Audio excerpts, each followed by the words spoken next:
Guys अभी हाल ही में जब the monster among man Braun Strowman से दोबारा पूछा गया कि जब रॉयल रंबल 2018 में अब ब्रॉक लेसनर के साथ लड़ रहे थे एक ट्रिपल थ्रेट मैच में, तो वहाँ एक रियल लाइफ सीन हो गया था ब्रॉक लेसनर एंड आपके बीच में। उसके बारे में आपका क्या कहना है? तो ब्रॉन स्ट्रोमैन ने हंसते हुए कहा कि हाँ भाई, वो बिल्कुल सच है। दो मॉन्स्टर एक दूसरे से लड़ रहे थे, तो आप और क्या ही एक्सपेक्ट कर सकते हो। वो कोई बैलेट नहीं था, वो एक फाइट थी, आज भी है। तो ये सब तो लगा ही रहता है, बट हाँ, शुरुआत तो मैंने ही की थी। मैंने ही पहले उन्हें जोरदार घुटना मार दिया था उनके मुंह पर, जिसके बाद गुस्सा होकर उन्होंने एक रियल लाइफ पंच लगा दिया मेरे ऊपर। बट थैंक गॉड मैं बेहोश नहीं हुआ, और मैं उन लोगों में से एक हूँ जो ब्रॉक लेसनर का स्ट्रेट घूसा खाने के बावजूद भी बेहोश नहीं हुए।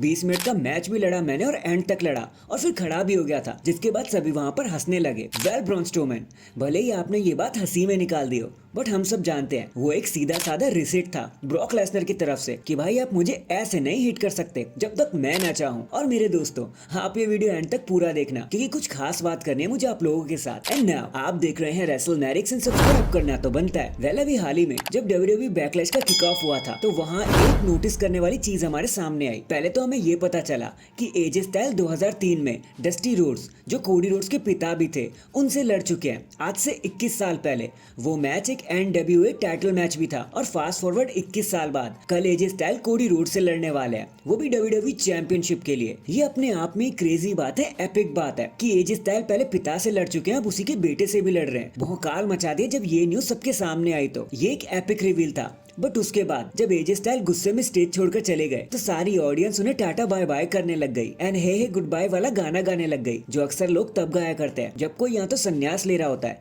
या हमेशा के लिए जाने वाला होता है। जिसका मतलब साफ है कि स्टाइल्स लवर एटलीस्ट फ्रांस में तो नहीं मिलते। बाकी लेट्स सी अब ये मैच कहाँ से कहाँ तक जाएगा। Hashtag Cody Rhodes versus AJ Styles. Next, भले ही दुनिया को रेसलमेनिया का मेन इवेंट कुछ ज्यादा ही पसंद आ गया हो, बट केविन नैश ने जरा अलग ही राग छेड़ दिया। उन्होंने कहा कि देखो, पहले तो ये अच्छा ही हुआ कि स्टोन कोल्ड उस मैच में नहीं आए, वरना बहुत ज्यादा रायता फैल जाता। द रॉक एंड रोमन ने कोडी एंड सेथ को हराया था ताकि उनको एक एडवांटेज मिल सके, बट वो एडवांटेज कभी रोमन को मिला ही नहीं, और न रोमन को मैच में कोई स्ट्रॉन्ग दिखाया गया। भले ही ब्लड लाइन उनके साथ मैच में इन्वॉल्व हो गई थी, लेकिन रोमन का उससे कोई खास फायदा हो नहीं पाया। कोडी जीत गई, ये बहुत अच्छी बात है, लेकिन चीजें और बेटर हो सकती थी। अगर ज्यादा से ज्यादा frame Cody Rhodes and Roman के पास होता तो बेटर होता। एंड इतने लेजेंड अब एक के बाद एक रिटर्न कर रहे हैं, तो बस हुल्क होगन का रिटर्न करना और उनका लेग ड्रॉप लगाना ही बाकी रह रहा है बस, वरना तो सब कुछ हो गया। और यही कुछ कहना था केविन नाश का रेसलमेनिया के मेन इवेंट को लेकर। अब देखिए, और हर पर्सन की अपनी एक ओपिनियन होती है, तो केविन नाश ने जो कहा वो उनकी तरफ से ठीक था। बाकी आप कमेंट करके मुझे बताना कि आप केविन की बात से कितने सहमत होते हो। Hashtag Cody Rhodes versus Roman Reigns. इसके बाद दी अमेरिकन नाइटमेयर कोडी रोड्स ने WWE स्पीड मैच को एड्रेस करते हुए कुछ ऐसा कह दिया कि यार सच बताऊं, ये कंसेप्ट मुझे बहुत फैसिनेटिंग लगता है। कुछ ओल्ड स्कूल वाली फीलिंग आती है इसको देखकर, क्योंकि यहाँ आपको सिर्फ अपने अपोनेंट से नहीं लड़ना, बल्कि आपको घड़ी से लड़ना है, क्लॉक से लड़ना है, टाइम से अपने अपोनेंट को हराना है, तभी आप जीत पाएंगे। इस तरह से मैच को प्रेजेंट करने में बड़ा मजा आता है, एक अलग फील आ जाती है। आई नो बहुत से हैवी वेट्स इसमें पार्टिसिपेट करने से डरेंगे क्योंकि उनको पसंद नहीं आता, लेकिन मुझे ये कंसेप्ट काफी ज्यादा पसंद है। एंड मैं तो चाहूंगा कि ब्रॉन ब्रीकर एंड ओमास जैसे लोग भी इस मैच में कम्पीट करें, और मैं तो खुद इस चीज के लिए काफी ज्यादा इंटरेस्टेड हूँ कि मुझे कभी मौका मिलेगा तो मैं स्पीड मैच में जरूर कम्पीट करना चाहूंगा। और इतना कि अगर कोडी रोड्स चुप हो गए, वेल कोडी,